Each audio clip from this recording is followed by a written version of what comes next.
Hello and welcome to another episode of Up Close and Personal with me, Richard Askam.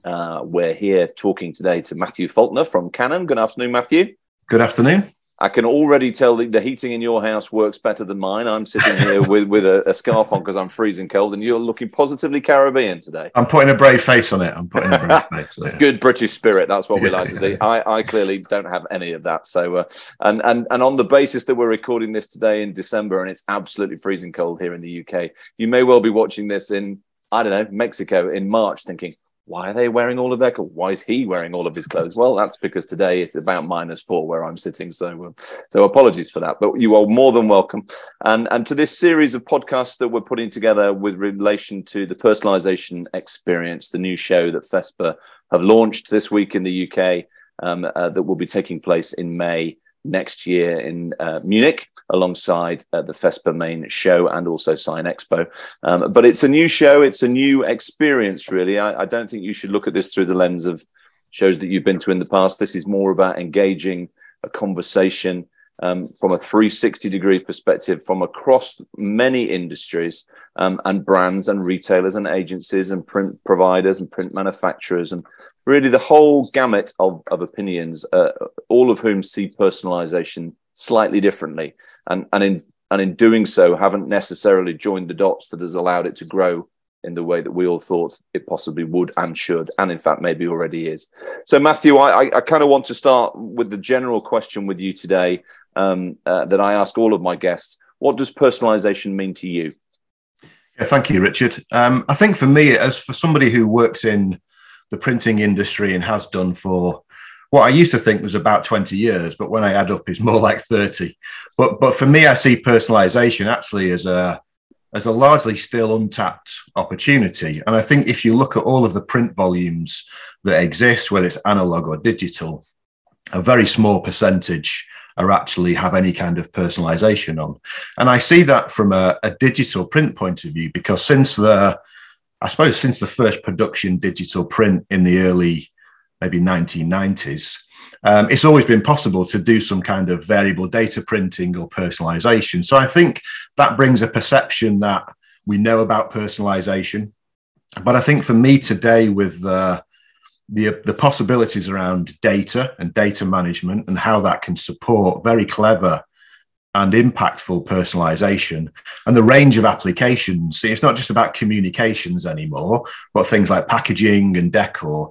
To me, there's an amazing opportunity for both, buyers of print and users of print, but also, printers themselves. And I think to the printers, I would say, do the print buyers and do your customers really know what's even possible from personalization today? So, a fantastic untapped opportunity. So very happy to see that FESPA are really, embracing this in the show for 2023. And that's kind of the ethos behind this, Mathew, in your answer there.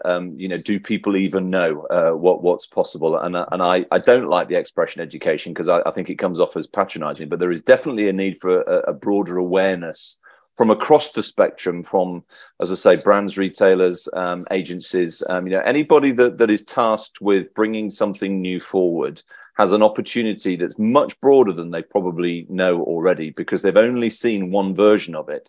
And they imagine that's all versions of it. So I use, for example, the Share a Coke campaign, which is something that most people know me for. That's 8 years ago, by the way, and that's, which is nuts in itself. But that's, that in a way sort of introduced putting your name on a label on a thing to a broader world. And it feels as though we're kind of still there. I mean, what's stopping the world developing beyond putting your name on something, in your opinion? Yeah, it's a great question, because there's putting a variable name on an envelope, which is what people would maybe associate the original variable data printing. And then there's the ability to create value in a product by it being personalized with a name. And I think when that's associated with a big brand, that brings a great novelty. And I think, to me, that is where you get the emotional connection with a piece of print, that somebody's thought about something and it's kind of a nice thing to have, and it's a real kind of personalization to that individual who's receiving it. But I think outside of that, if we think about, I think about some of the macro economic trends. And they can seem very negative today. If you think about, well, if I take your scarf, the heating and energy crisis, we can look at the cost of living crisis and all of these things like inflation and interest rates that are affecting, global economies. And they can all seem very negative. But it's one of the things that I've, thought about recently, and I've talked to our customers and partners about.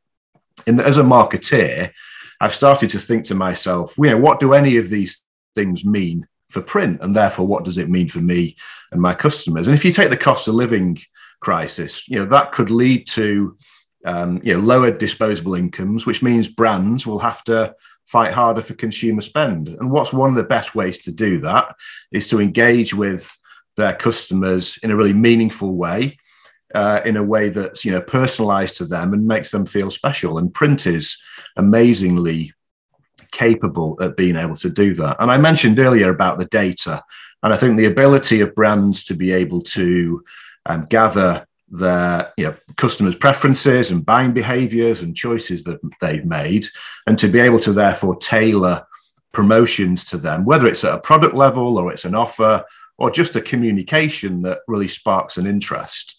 I think there's not so many businesses that are doing that really well and really comprehensively. So that's another opportunity for us to understand, yes, we know something about our customers, and let's use that cleverly to be able to provide a really relevant offer and a relevant product for them that helps them kind of make choices and helps them, feel special.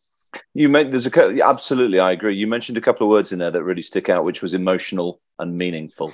And I think this is where largely the opportunity has got lost or misused really by the larger brands. And it's been a communication of hello, and that's fine. And that was great, as I say, 8 years ago when this really all started, of how brands connect with consumers. But once you've said hello, what do you say next?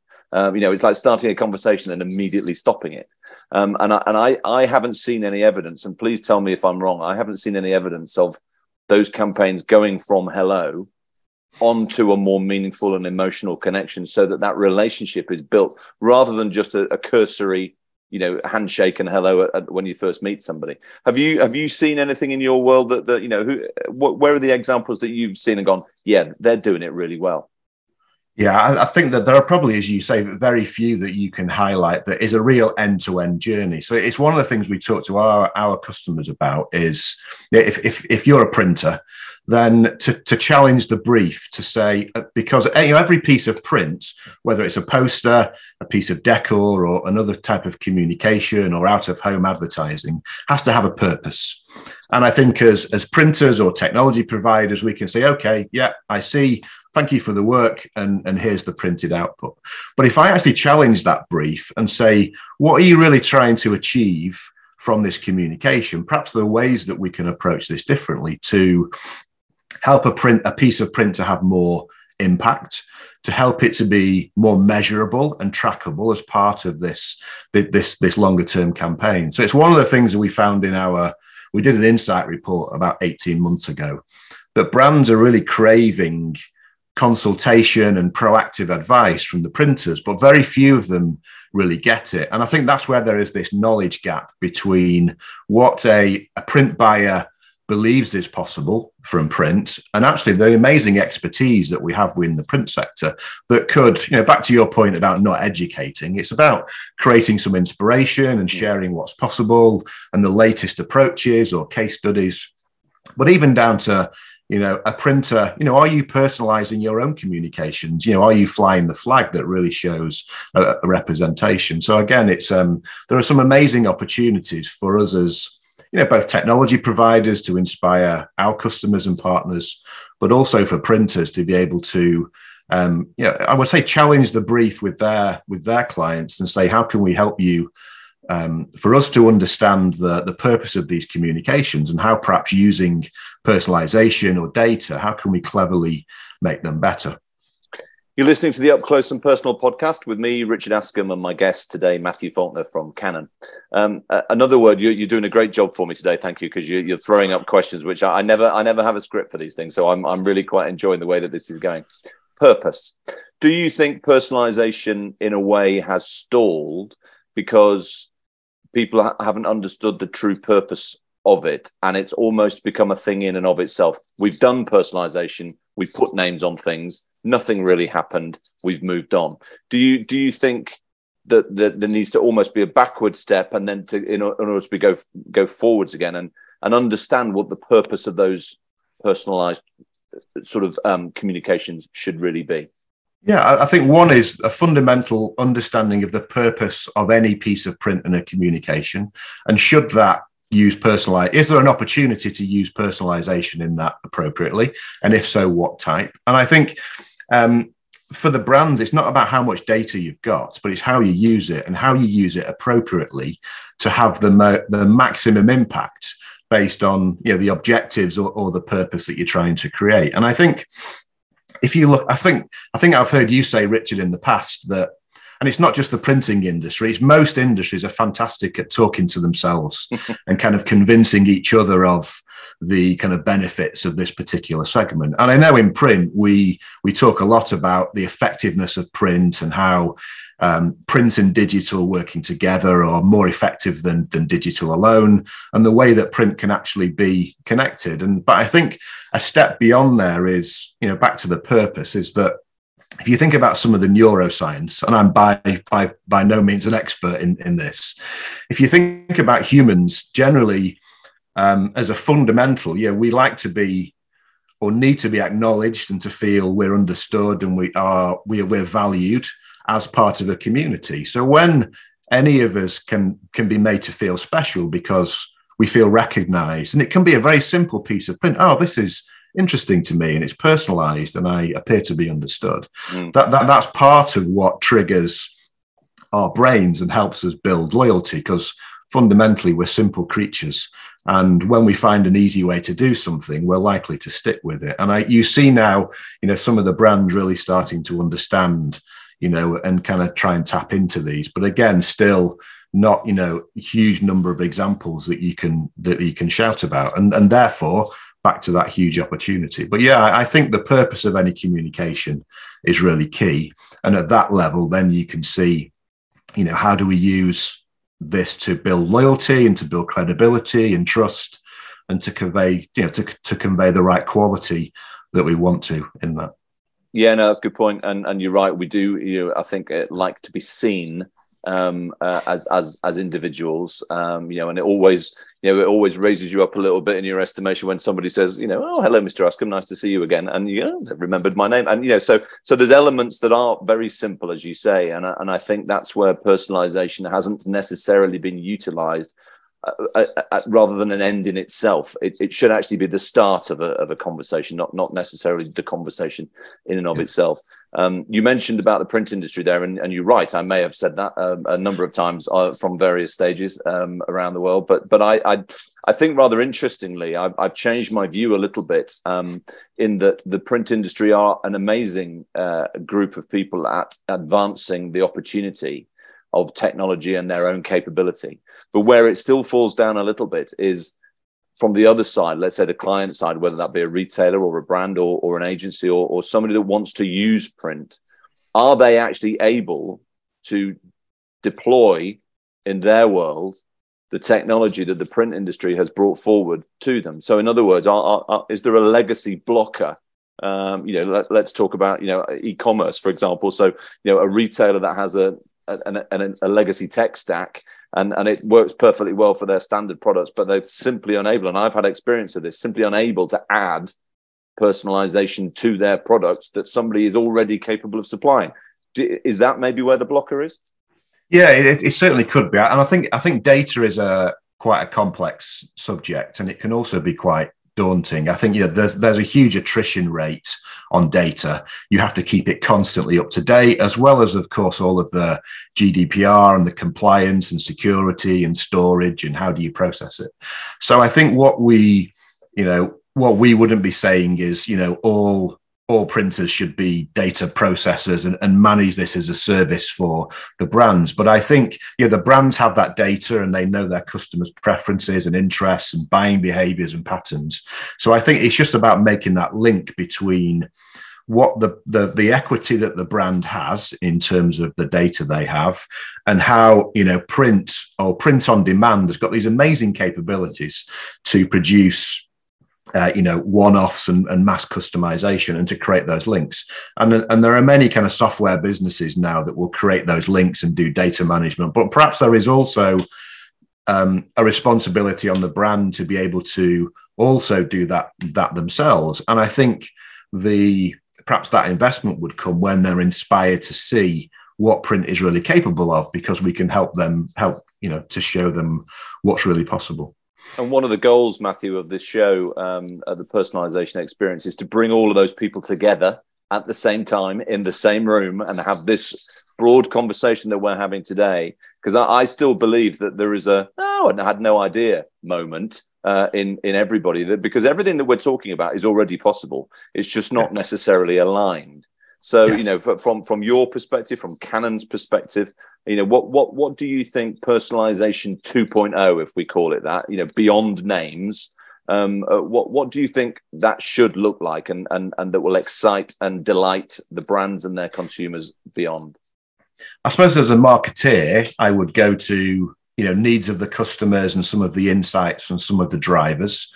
So if we think perhaps about more positive things than cost of living and energy crisis, more about consumer behaviors, which has a preference now to be able to make choices and to have customized products and services. And when you invest in your home, you are doing it in a way that's not just off the shelf, or, you know, there's much more of a, I think, a consumer need now for choice and personalization and customization. That leads into, how am I curating the space I live in, and how am I choosing my interior decor, and where does that content come from? So I think to me, there are consumer behaviors and demands and customer behaviors that would drive the opportunity. And then I would look at the applications, you know, look at all the things that we can print digitally as one-offs or 10-offs or 1,000-offs, and finish them and have the right workflows and automation. So whether it is decor, whether it's packaging that functionally provides information that, you know, at one level it's things like, you know, prescription information, at another level it contributes to a beautiful unboxing experience. And then perhaps, you know, other applications that we'd be more familiar with in terms of the communications or direct mail or in those clever campaigns. So any of those print applications, where is the opportunity for those, and what's driving it? Where does the content come from? And then almost the technology that enables it, you know, any of the manufacturers and the software providers and those that provide automation can be part of that conversation to help, you know, inspire the print buyers and those who would have a vested interest or a need for those kind of outputs. So yeah, but I think you're right. It's really about joining all this expertise together and having that conversation about really what's possible today and where are the opportunities for digital print. And 2008, 2009, when I first got into personalizing stuff, it was very quickly seen as a luxury added value opportunity. And indeed it was, and you know, worked very well from a business perspective for a number of years. But I think largely now consumers have an expectation of personalization, so it's become standard. So my final question to you today, Matthew, is if personalization is standard, what can we use it for to create the next luxury?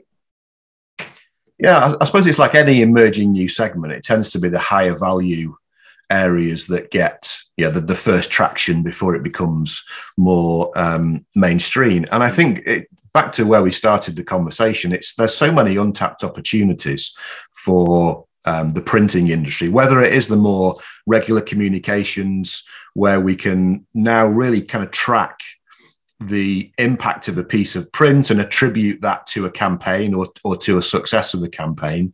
Because again, I think it's partly about how are we measuring the success or the outcome of a particular piece. But then the other applications that are opening, particularly packaging, you know, a fantastic opportunity of a print application that can't be digitized so easily in the same way that a direct mail or a poster or out-of-home advertising can. So again, huge growth there in terms of packaging and labels generally, but also fitting into the shorter print runs that brings it into a digital print technology.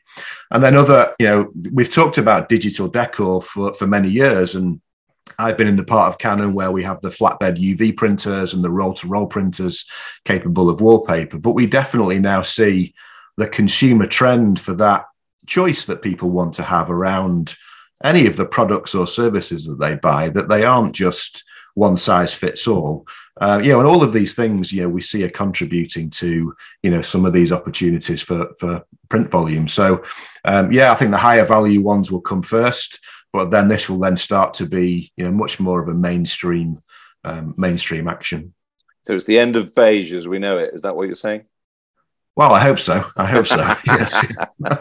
Excellent. Listen, Mathew, you've been a wonderful guest. I really enjoyed talking to you. Always do, whether that's in person or on this particular vehicle. But thank you for being my guest on the Up Close and Personal podcast today. No, thank you. Thanks so much, Richard. We'll see you all somewhere very soon. Thank you for listening.